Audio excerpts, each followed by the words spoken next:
الراعي الرسمي للشتاء القلقاس. تعالوا نعمل شوية قلقاس حلوين يدفوا كده في الشتاء وطعمهم تحفة وبطعم وريحة زمان. يلا بينا نخش على القلقاس وطريقة القلقاس. اول حاجة معايا هجيب القلقاس كده واغسله وانضفه كده من بره من اي طينة او اي حاجة فيه من بره. والاهم حاجة في القلقاس يكون صابح كده معاكي وحلو لونه بامبا كده وحلو من فوق.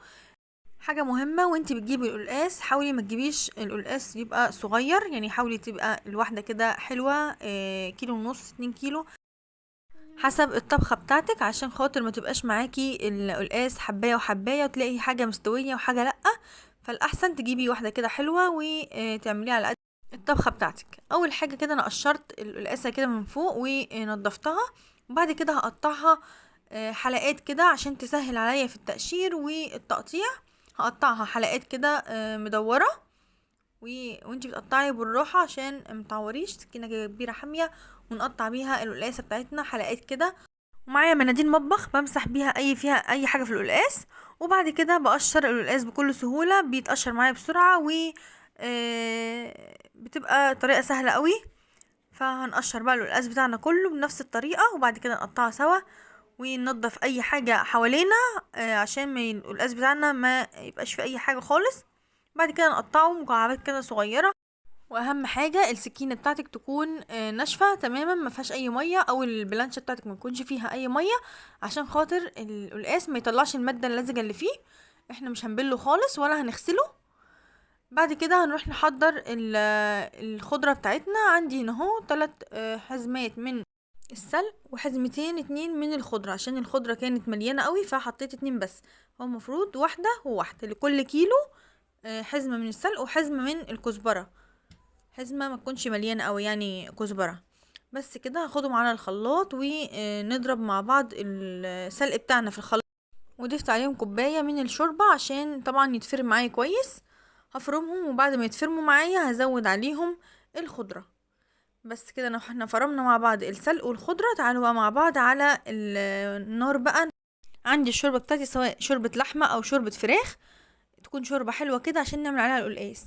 بعد كده هصفي الخضرة اللي احنا ضربناها في الخلاط على الشوربة كويس جدا. انا عملت هنا شوربة لحمة، هصفيهم كده على الشوربة كويس جدا لغاية لما يبقى معايا في المصفى بتاعتي التفل بس بتاع الخضرة، مش عايزين المية خالص. وبصوا هنا ما حطينا المية بتاعت الخضرة، لون القلقاس اساسا بقى لونه حلو كده ومخضر كده وجميل. لسه بقى هنعمل الخضرة بتاعتنا حلو، هاخدها على النار اديها تشويحة كده من غير اي سمنة ولا اي حاجة خالص عشان ما يكونش فيها اي مية كده لسه. وبعد ما تبتدي تتشوح معايا هنزل عليها ب معلقة سمنة. وهنا حطيت على الشوربة بتاعتي قبل ما انزل القلقاس حطيت عصير نص ليمونة كده كبيرة حلوة عشان لما احط القلقاس بتاعي ما ينزلش اي مادة لازجة منه. بصوا لون المية او لون الشوربة بتاعت القلقاس بقى عامل ازاي. هنزل بقى بالقلقاس كده على الشوربة واسيبه بقى هنا يستوي، واروح اجهز له السلق بتاعه واديله الطشة بتاعته الحلوة عشان نحط باقي الخلطة بتاعتنا او السلق بتاعنا.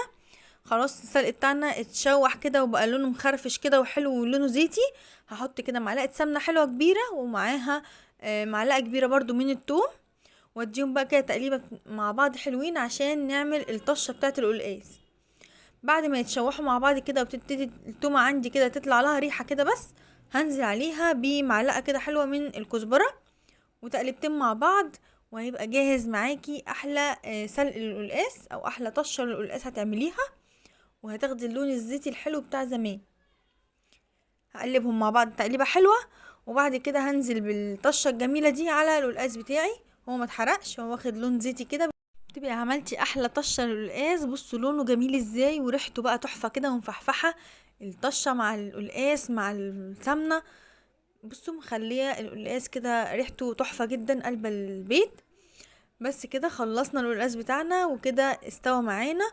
ومعلومه مهمه، ما تحطيش الطشه بتاعه القلقاس وتسيبيها تغلي، يعني حطي السلق في الاخر خالص لما القلقاس تحسي ان هو استوى كده حطيها وتقلبتين واطفي عليه النار وما تقعديش تغلي فيه كتير عشان ما يتقلش معاكي ويبقى حلو كده زي ما هو.